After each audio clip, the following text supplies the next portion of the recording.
This is Sportish. Do it better. This is Sportish.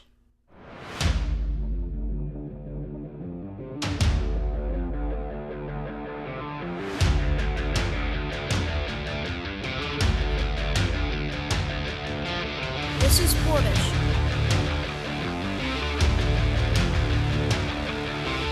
This is Sportish.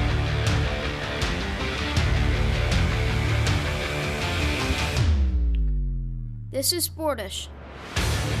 This is Sportish. It's the show about sports that we started during a global sports shutdown. I'm Geoff Brault. He's Dr. Keith Strudler, director of the School of Communication and Media at Montclair State University. Our producer is Mike Wallace. Thanks for hanging out with us on the For the Fans Network, ftfnext.com, to check out archived episodes of old shows, or if you're on a run or in your car or something, podcast. Audio-only episodes are available, Spotify, Apple, Google, Stitcher, wherever you get your audio. We're probably there. So give us a listen, give us a review, give us a rating.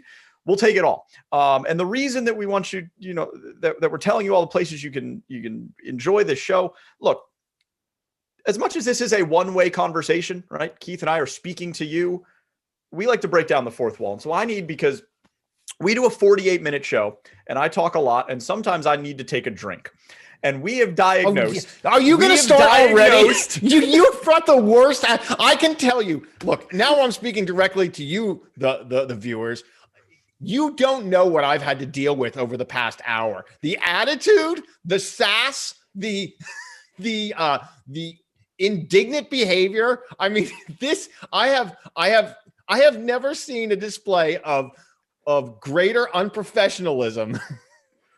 We have diagnosed an issue. We've diagnosed several issues. Put it down. But I lift up this beautiful Sportish mug, and you'll notice on the other side it does say you don't have to love sports to hate Sportish. When I lift this mug up to take a drink out of my favorite beverage with which this mug contains, there creates like a shadow or an autofocus effect. No, it throws the whole iris of the camera out of whack, right? Because you won't spend the $70 to get yourself the tool that you need. Now, this bothers Keith Strudler so much, does. that I have heard about it nearly every single day for 8 weeks. And my response has been from the very beginning, I don't care. And so now that response isn't enough for Keith, viewers and listeners, we got no beef with you.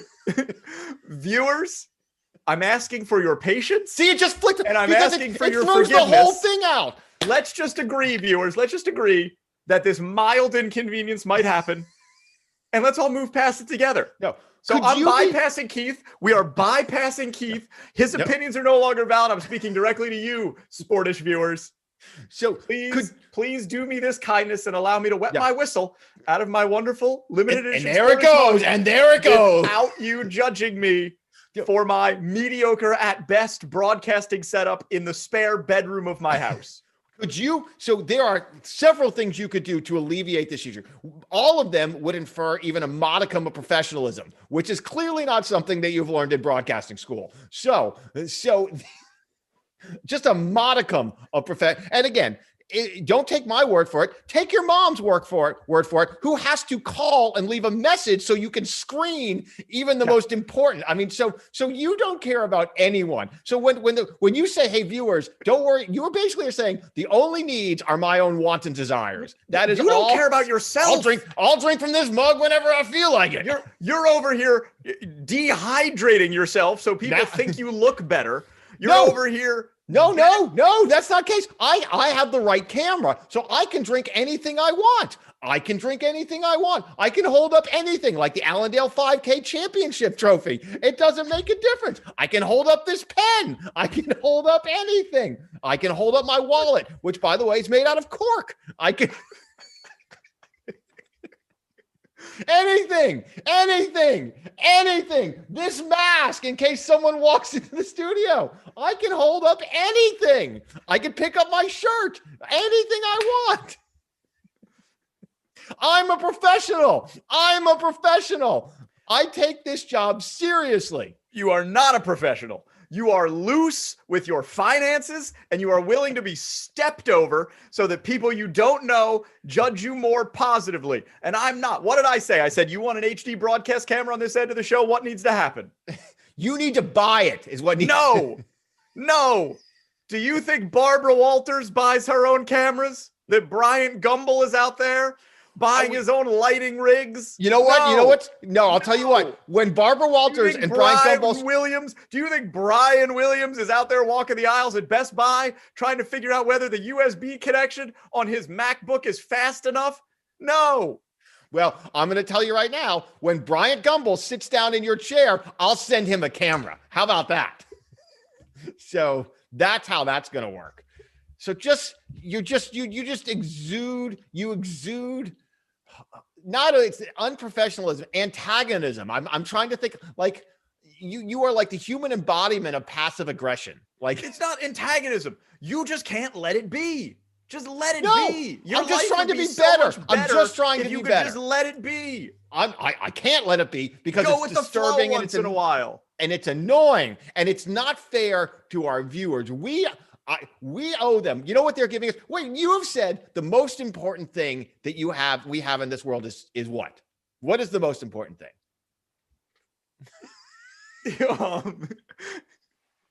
Is it tacos?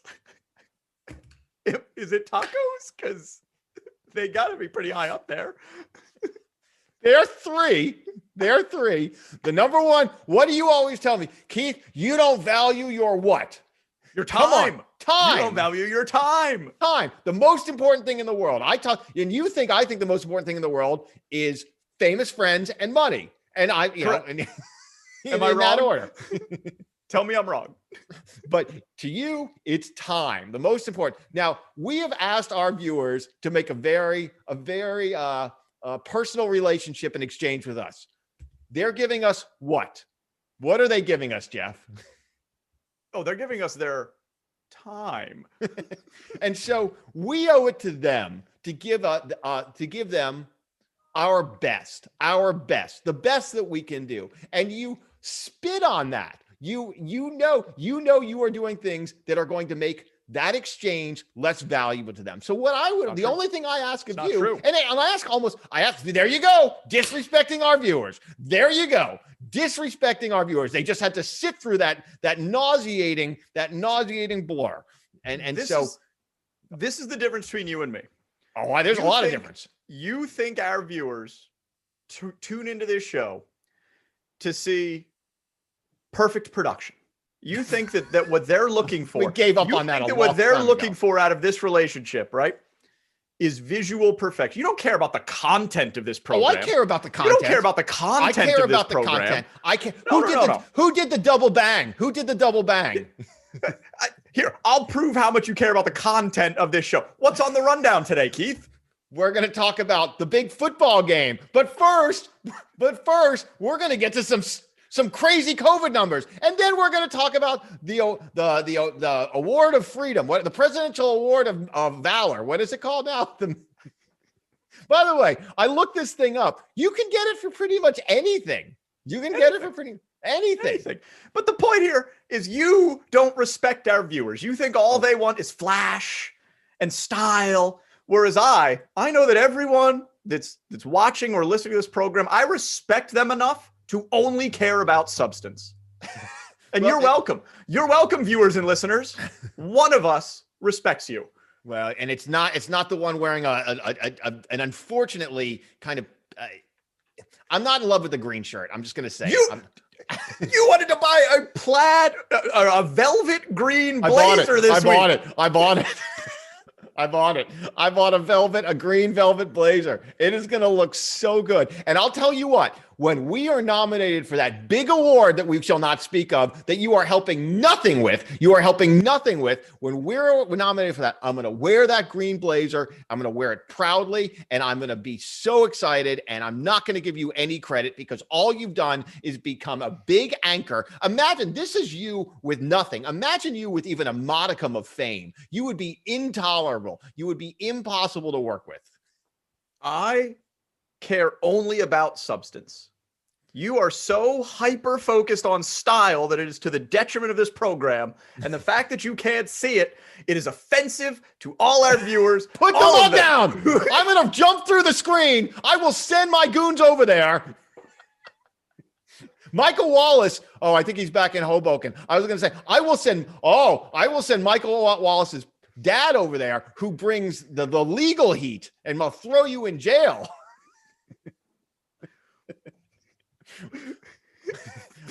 What are you in for? I held up a mug on a television show.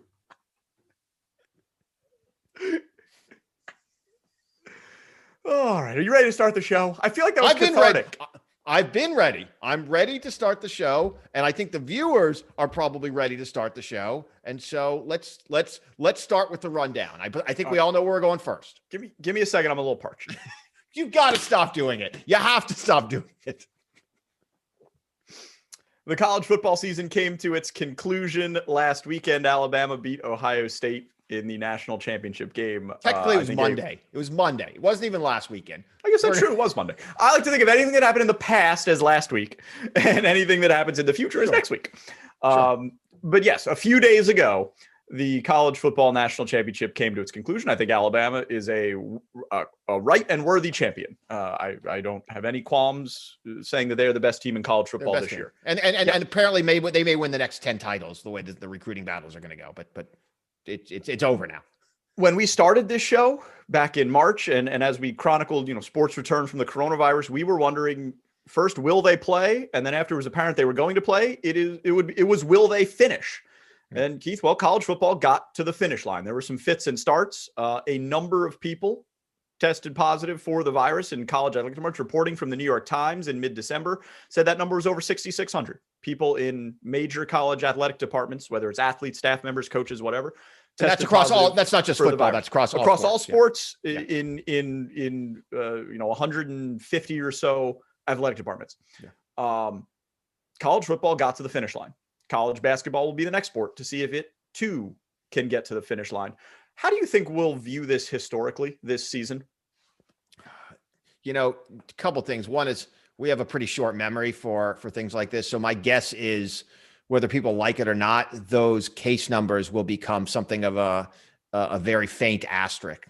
My guess is, and I'm not saying this because I inherently believe it to be true or with any, to any degree of cynicism, my guess is we will view this as a difficult challenge that a lot of college administrators and universities work hard to get through. And while made some sacrifices, and I'm not saying this is inherently my opinion, but while sacrifices were made, found a way to get to the finish line. I think that will be the overarching narrative. And I say that for a couple of reasons. One, and maybe first and foremost, is that's kind of the narrative of the country at this point. I mean, we've gone through these really horrific waves of virus numbers, including what we're going through right now, which is far more pronounced than what we went through previously. And for the most part, the majority of Americans just kind of want to get through it and open the country up. And I don't think most people are supporting what it would take to really diminish these numbers. We can't even get the vast majority of Americans really to wear masks regularly. And so the idea that people would look at this past football season and say this was a terrible thing that happened because we had case, I actually think the majority of Americans would probably say, at least football fans, particularly football fans in the areas where these teams played, would say, yeah, it was a worthwhile sacrifice. Whether it was or wasn't, I mean, that is a question probably to be answered by epidemiologists, economists, sociologists, and so forth. And I think they all have a stake in that game. Another thing that we've talked a lot on this program about is, the place of sports in society. I know it's something you've done academic research about and published papers about. Does the commitment to play, and I'm going to separate amateur sports and professional sports here. Does the commitment to play amateur sports during this pandemic, has that changed for you? You're thinking about the place of sport in our society? It's interesting because in some ways it has, in some ways it hasn't. So look, in some ways, I think when you realize how much that is a part of our lives, and you see kind of the void that you have when it goes away, I think it kind of affirms for many of us how integral sport really is. And I think of this at a highly personal level. When your kids aren't playing youth sports or when, like in our case, where we're a little concerned about putting them in certain programs because we're not sure we deem them safe enough, even if they're allowed to run. So in some cases, I think it almost affirms kind of their kind of establishment in our lives. In terms of whether or not, I view kind of the amateur sports space differently because of the virus. Look, I think you'd have to be kind of void of of kind of perspective to not realize that we're putting too much on amateur athletics. I mean, I think you'd have to be crazy to see universities largely shutting down, but still figuring out a way to get their football teams out there. I mean, you'd have to be kind of crazy. So I think everyone should probably take a step back and say, have we taken this whole thing a little bit too far? In terms of whether I think that's a broad societal perspective, probably not. I mean, again, I think there's probably a whole lot of people that were pretty happy that we were able to get a college football season in. And so, I think there'll also be some time needed to gain full perspective on whether or not this will be just kind of a moment in history we look back upon, or whether or not this will do actual damage to amateur athletics. That's something we're going to have to take some time to look at. Do you think that this season and what the players were asked to do you think that as the fight or, the reformation in college athletics to allow players to profit off their name, image and likeness, essentially to make money off being college athletes, do you think that what they had to go through this season will aid them in that struggle? I do think. I think we've talked about this a lot, and I think we probably both agree on this. I think two things that are going to be aided by, and it's probably the wrong word, but two causes that will be furthered by the obvious sacrifice that players were making. And I think you and I also agree. We say the sacrifice. I think we largely agree that most athletes did want to play, whether it was the right thing or not, right? And so I think sometimes we do this in binomials where we're like, they're being forced to play. I don't believe that most athletes felt that they were being forced to play. I think they largely wanted to play, even if it was the wrong thing in some cases. Yep, I agree. I do think that it will be very difficult moving forward for the large, profitable athletic programs to be able to make the case that they are student athletes just like the rest of us. I think that narrative's kind of gone, right? When everyone else was home and they were in two-a-days, it's going to be hard to make that case. And I think the other thing we're going to see, and as we've talked about before, I think increasingly they won't want to as much. And I think this moment where those Power 5 conferences might split away from the rest of the pack, I think they're going to start to acknowledge a bit more. Look, the power is still going to lie at the top. It's still going to be college presidents, the athletic directors, the networks, and so forth. They're going to make, and the coaches who are going to make the lion's share of the cash. Let's not pretend this is going to be some mass democratization. Like it's not like it's not like the quarterback is going to be all of a sudden making like $2 million a year.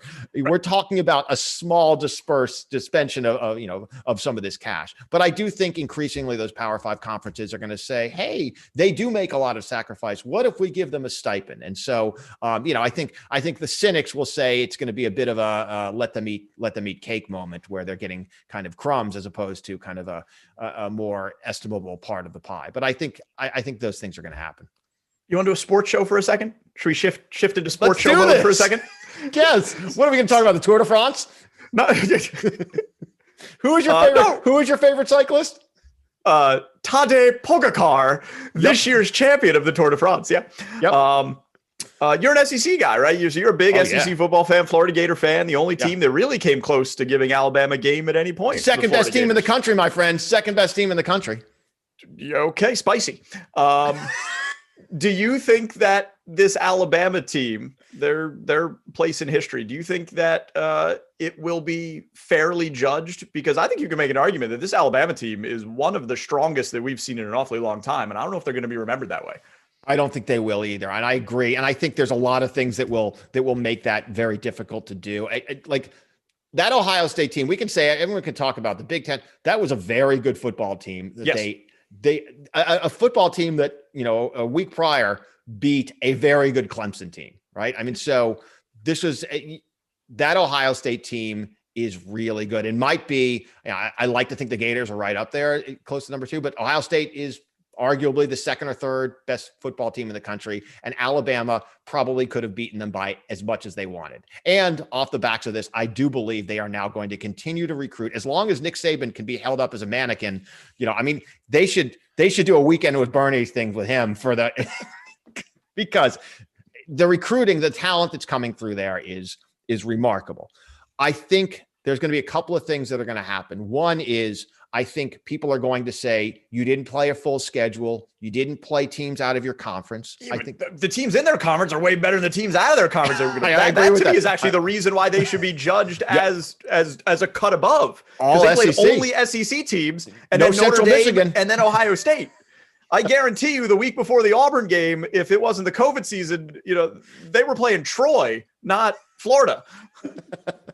No, you're right. You're absolutely right. I think some people will say because several teams played at not full strength at certain times. Yep, I think agree. they're going to say, well, that's fine, but you always had teams that were six people short here. A coach was out there. Yep. Some athletes opted out. They're going to, I think cynics will essentially say, look, everyone was playing it at 75% strength. So how could any one of these teams be one of the greatest ever? And I'm with you a little bit. I'm like, this team is really good and they probably should get, I actually think, I think looking back, I think this season is going to be regarded as the COVID season. And yes, everything is going to be seen through the frame of COVID. Like Alabama won the title in the COVID season, right? And so people are almost going to be unwilling to examine this season. And maybe that's the rightful place in history that we should kind of note this for those that think that perhaps we shouldn't have been playing in the first place and certainly would like that to be the more dominant storyline. Maybe that's proper, that in the end of the day, we'll remember this more for the sacrifice of COVID as opposed to the play on the field. Do you put an asterisk on the championship, or no, is it just as valuable as any other in your opinion? It's just as valuable. I mean, look, the people that went through it probably find it to be, ask the guys who won, ask the Lakers. I mean, how do the Lakers feel about their championship, which was won under very different circumstances? I think the other thing people will say, and it's both reflective in the environment in which they played, but also the feeling that people got, without fans in the stands, although in the SEC, there were some fans in the stands. There were plenty. Yeah. They were there. But it didn't have the same kind of incredible. I mean, you and I, like humble bragging, you and I were at the Iron Bowl. We were on the field at the Iron Bowl. Like it feels a little different. I love, by the way, how you not only you put out a humble brag. We were at the Iron Bowl, and then you're like, no. I can make people hate me more. I was on the field at the Iron Bowl. You're like, I didn't brag nearly enough of that first part. Oh, but it's true. I took you along for the ride. I said, we're both on the field. We were both walking. By the way, spoiler alert, so was Michael Wallace. The three of us strolling down the sideline. But you could have just said we were at the Iron Bowl, which was true. Or I could have just said we were at the Iron Bowl seated next to Joe Namath. I could have said that too. I could have said that. But we weren't. I peed next to Vern Lundquist. That's right. And that's very difficult to do at this point. He's not calling games now. You can't pee next to him unless you go to his house, and that is absolutely off limits.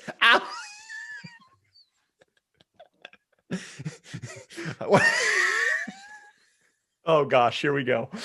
Oh no. Whenever you say the first syllable of a question, like a what, like for what or why, and then immediately start laughing, something ridiculous is coming. Well, so now that we've set the bar there, we've set the bar there, go ahead, ask your question. Go ahead, get it out. I assume you look up to Vern Lundquist, right? Great broadcaster. As a broadcaster, of course. Would you? I assume you'd take something. I assume you'd want to get something out and get some knowledge from, right? You'd like to have a conversation with. Would you, if the only way you could do that is for you to stand next to each other peeing in his house, would you take that opportunity? Of course not. Of course not. That is insane. That is insane. Think about the scenario that you are crafting. That is insane. And you think there's someone on earth who'd be like, I would do anything, any means necessary. There are aspiring broadcasters out there who are like, look, you can pick Vern Lundquist's brain. But the only way it's going to happen is the two of you huddled around a urinal. in his bathroom. First of all, I respect the fact that in your scenario, the man has a He's urinal got in his house. But why would you think that? That's a bold. By the way, have you ever been in a house? I feel like I've seen that once before, to have a urinal in your house. It's a I don't bold believe I've ever seen it decision. in a house. No, I don't believe I've ever seen it in a house. I could see like in a man cave or something, you install one as kind of, like a kitschy thing. It's a bold decision. I mean, you're making a statement. And so, but I mean, I'm sure, you've been in houses where they have bidets. I think that's a bold statement. Although the bidet is making a comeback. Yeah, I feel like that statement is my family's from Europe. I feel like that's the statement that they're making with the installed bidet. Speaking of statements, the PGA made a pretty big statement this week when they removed the 2022 PGA Championship from Donald Trump's Bedminster course in New Jersey, and then went a step further and said that they would no longer host any PGA Tour events on any Donald Trump affiliated golf course. So, Keith Strudler, this year more than ever, sports and politics, linked. Anyone who thinks that these two things were ever separate, I would argue is wrong. Anyone who wants them to be separate going into the future, I think that ship has sailed so far that it's gone past the horizon. So now you have the PGA saying that they will not contest a golf tournament on a course that's owned by someone who is politically unpalatable to their organization. They're a private organization. They can make any decision they want. Do you think that this decision is one that, if you extrapolate it, is one that could put us in some uncomfortable situations down the road? Well, so I don't think so, because they hadn't, while that may have been something they were having conversations about, certainly, they didn't really affirm this until after what happened at the Capitol. So, Correct. right. So I think a lot of these organizations have found their line, their safety net, their place where they can say, oh, we were okay with that, but we're not okay with this. Look, certainly a lot of people in this country would be like, hey, wait a minute, you shouldn't have been okay with a lot of this stuff, right? But that's where a lot of, you've seen this happen with companies and banks across the world that have said, oh, we didn't see that coming. like who knew, right? And so, but we're not okay with that. Regardless of your politics, I think everyone understands some hypocrisy there. But that's where they decided to make their stand. I think in some ways that made it easier for them, right? This made it so they were able to do something that I'm sure a lot of their constituents had been wanting to happen for a while, and a lot were absolutely vehemently again. I'm sure many still are. The interesting thing, if you read their, kind of their press release on this, was how they phrased it. They basically said, and I think I appreciate their honesty. They said, we're a business and this is bad for business, right? Yeah. It was less of although it's hard to term like not wanting to try to overturn the Capitol building politics, but it wasn't a political. It wasn't like, hey, we abhor that the statement made. They basically said, look, we're a business, and having us go to a Trump course right now after what happened this week, that is not sustainable for our business model. So we're out. I thought that was a very interesting way. And it was, look, I don't think that was by accident. I think they wrote that so people were very clear. The golf business, of all the sports, golf is the most to the right.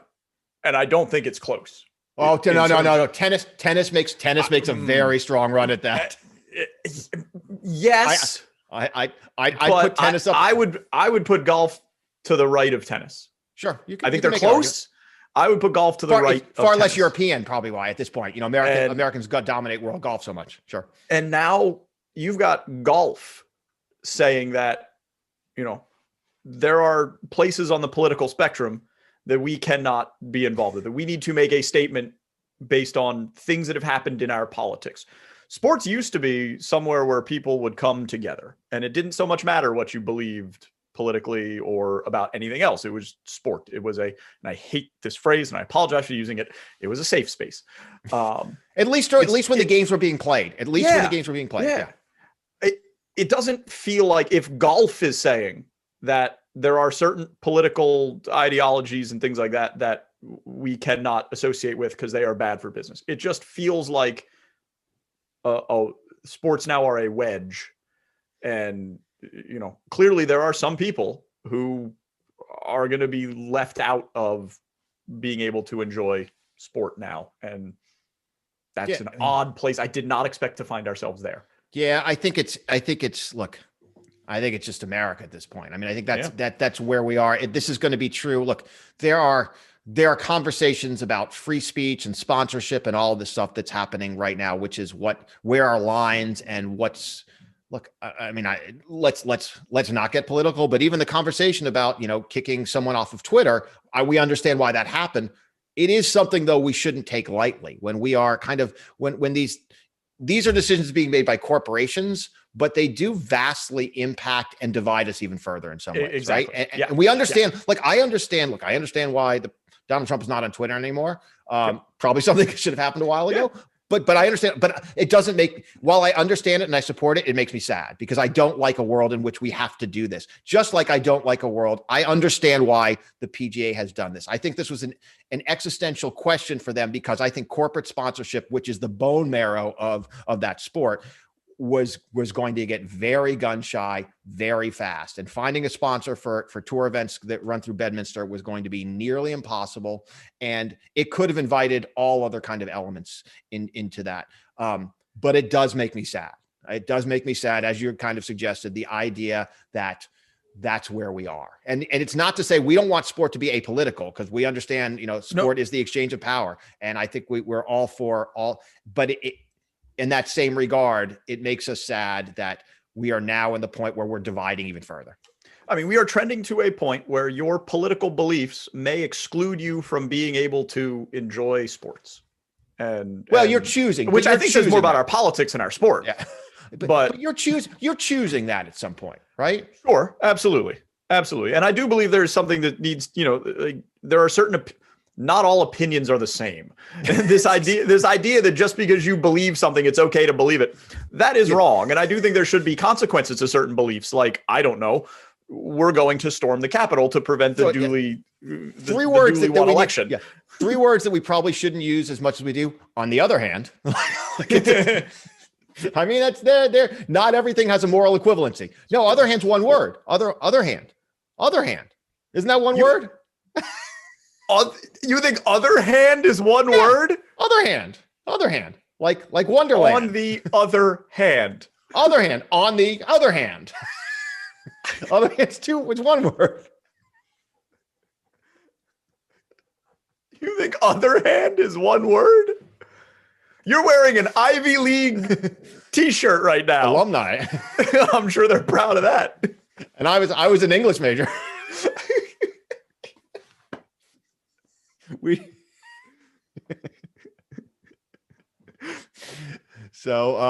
Look, it's sad. It's not unexpected, but I found most interesting. Look, I think this is obviously something that they've been thinking about for a while, of how are we going to deal with this issue, right?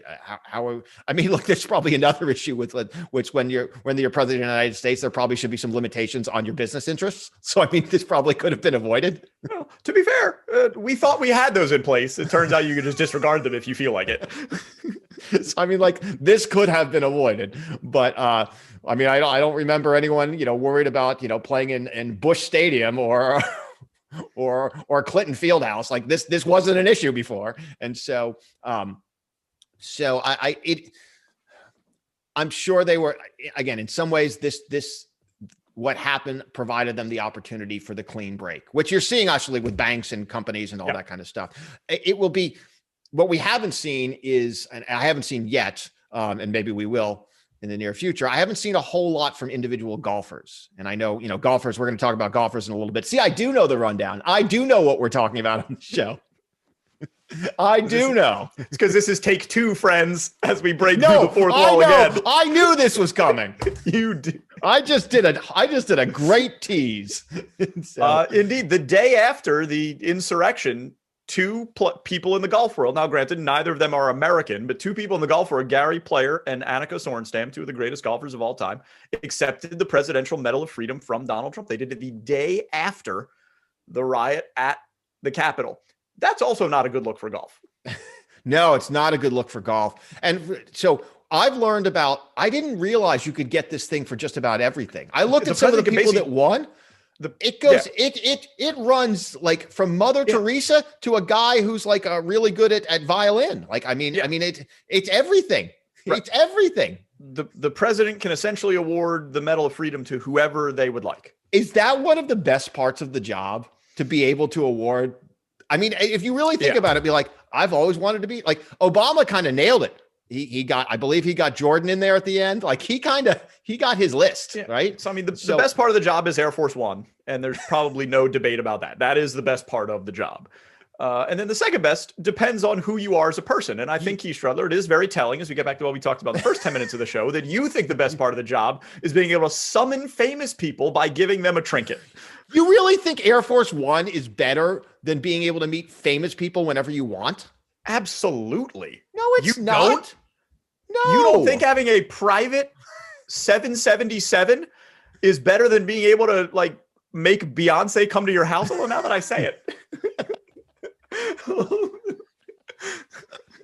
I think I'd still take the But plane. you can get. But there are a lot of rich people. But it's billions. It's also not an either or.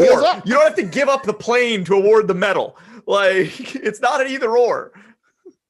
So I was a little surprised, and I don't know any of the backstory. I don't know these players' politics. I mean, obviously, we know a little about their politics because I'm sure there are several. I don't think LeBron James would be, although he's already gotten but I don't think he would be really thrilled to go right now and accept that award. So we know a little about their politics, that they were comfortable getting that. Bill Belichick, on the other hand, was about to get it and then said, maybe I'll sit this one out. Right. No. So it's not a great look for the sport. Obviously, they're going to say this was in the works for a long time and they don't condone what happened at the Capitol and all that kind of stuff. I think it's tricky. It's always the White House has become something of a dividing line for athletes over the past, 4 to 8 years. It used to be, you got a call from the White House when your team won a championship. And it was, that was in some ways you could say that was the best part of winning a championship, was not going to Disney, we're going to the White House, right? And there's something and that's gone. Like, I actually wonder if we ever get that back. I'm hoping. I know it sounds stupid and maybe I'm just childish. I happen to have loved the photo ops of the winning team going to the White House. And I know it should have been more inclusive and there should have been more women's teams involved, but I happen to have found that to be a great American spectacle, which was all of the pomp and circumstance and kind of grandiose nature of what we do in the US. That to me was great, and it's gone. So, I'm surprised. I am surprised that I'm surprised they accepted the medals and didn't at least ask for a delay, shall we say. But I don't know. I too lament that, things have become so politically charged and there's so much of a gulf between the two sides that something as simple as having a dinner with the president of your nation now is it's like a referendum on who you are as a person, whether you accept that invitation or not. Going to the White, a little, as you know, my dad was a very successful businessman, which is why, I've underperformed. Now everyone knows. Not everyone. The number of people sitting here have been but he was self-made, grew up poor, polio as a kid, self-made businessman. You can look at him, right? I'm sure you haven't, because you probably wondered how it fell so far. Did you just drop a Google me about your father? You just told everyone to Google your dad. Don't take my word for it. He's on the internet. I've hit the low point. I bottomed out. There's nothing left for me now. I'm a shell of a man. No, but in his business, because they were in the home building business, he did get to go to the White House, and people who are in certain corporate environments get, and that's literally that's the kind of thing where he made sure he went into a bathroom and stole some napkins. Like that's what you do, right? Yeah. And I know there's candy you steal from the White House now and all that, the M&Ms. I mean, it's it should be considered one of the highest honors. And I understand some people can't get past the politics even years before now. I wish that weren't the case, because if you can't accept going, and I understand why you have, probably a lot of people haven't right now. And I'll be quite honest. I know I was being considered for a Presidential Medal of Honor, but I know I was up. You don't even think we're going to win an Emmy. So forget you. So of course you don't think I'm going to win a Presidential Medal. You don't even believe we're going to win. How many people have won an Emmy and there's the EGOT. Is there the EGOT plus the president, the EGOT M? If John Legend gets a Presidential Medal of Freedom, he would have it. That's what we should do. Our campaign should be get Johnny Legend the Presidential Medal of Freedom. That should be our campaign. Okay, we'll pick up the drumbeat for that. I want to end the show on an uplifting note, because this weekend a sporting event took place that reminded me why I love sports, like why I fell in love with these games and the pageantry and all of it in the first place, which sometimes when you do a show like this and you talk about the things that we talk about, it gets hard to, get your brain into just, oh, this is so cool mode when it comes to sports. Third round of the FA Cup in England, Tottenham Hotspur, 4th place in the Premier League, played 8th tier Marine FC, and they played them at Marine's training ground. Marine is essentially a semi-pro team. Their highest paid player, their maximum salary that they can give a player is £300 a week. Right. Tottenham's highest paid player makes £500,000 per week. That is the gulf that we're talking about.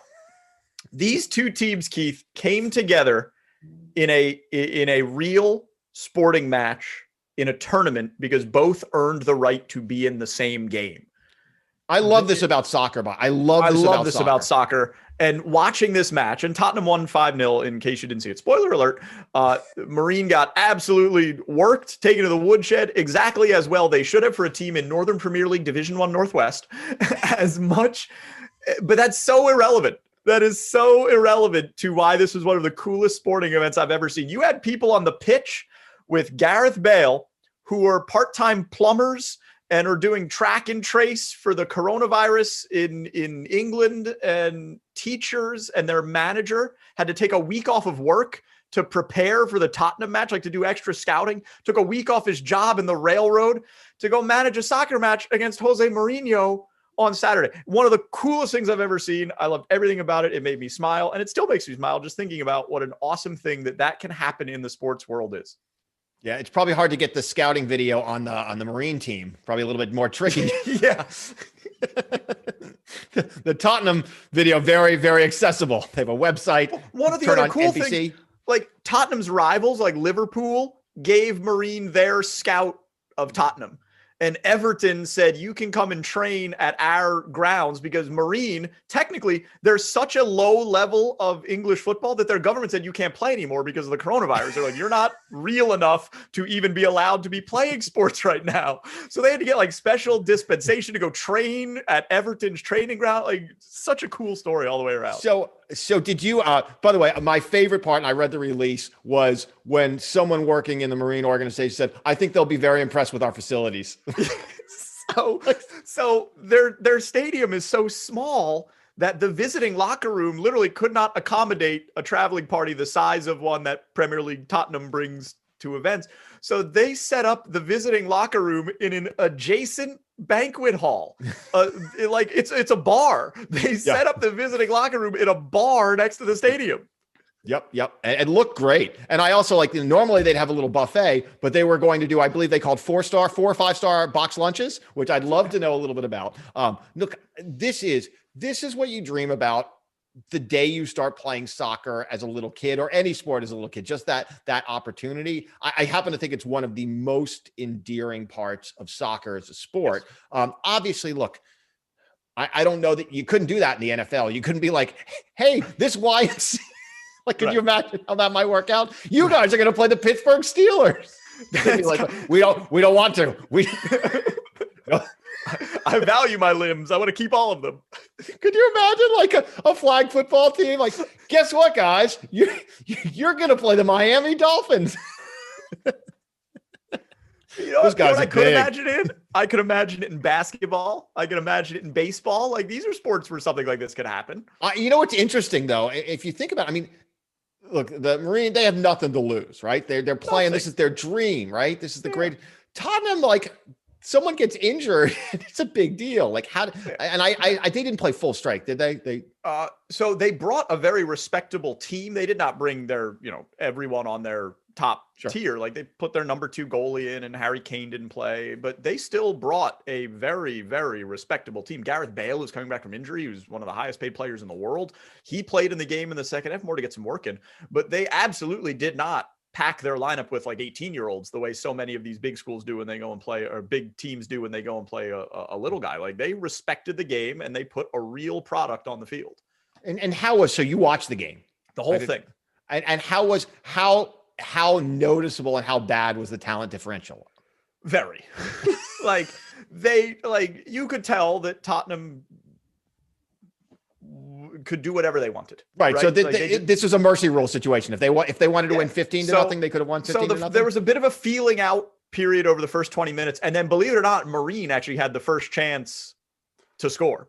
So Marine strikers, they should have gone Harlem Globetrotters and let them take the lead. That would have been a moment. So I think, Tottenham is kind of like, we don't need to, we can just show up and exist and this is going to be fine. And then Marine, their striker had a chance about the 23rd minute, and he just nicked the crossbar and it bounced, over the crossbar. I mean, if that had gone in, it might have changed the tenor a little bit. After that happened, Tottenham, I believe, scored 4 goals in the next 15 minutes. So, almost immediately the tenor changed a little bit. And as that happened, as you started to see how easy they could score when they wanted to score, they could have finished by whatever number they wanted to win by. The only unfortunate part, obviously, for Marine is that they weren't able to have fans in the building. I'm sure they are that. And I read some of the stories. People were just kind of hanging out windowsills, to kind of make it, because the stadium's next to houses. So they were watching their gardens. And awesome for Marine, they sold like $300,000 worth of virtual tickets. It's like people just supporting, how cool this is because they couldn't be there. It's just such a great story all the way around. It's a great, these are, when you start to think about the cost of the virus on the sports landscape. I mean, look, it's great they were able to play. These are the kind of experiences, though, you wish could have been open to people who've been with that team all along. So there's a cost this virus has had on sport as kind of as an artifact and as a social construct. And I think more so than, look, we'll deconstruct the college football world, which is a much bigger banana to deal with, what we think about in the back end of this. It's things like this, and it's things like our kids not having a basketball. These are the places where I feel like you really feel the hurt and the impact of the virus on the sports world.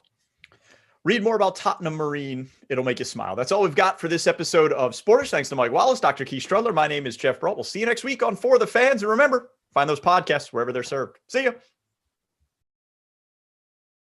Thanks for listening to Sportish. See you next time.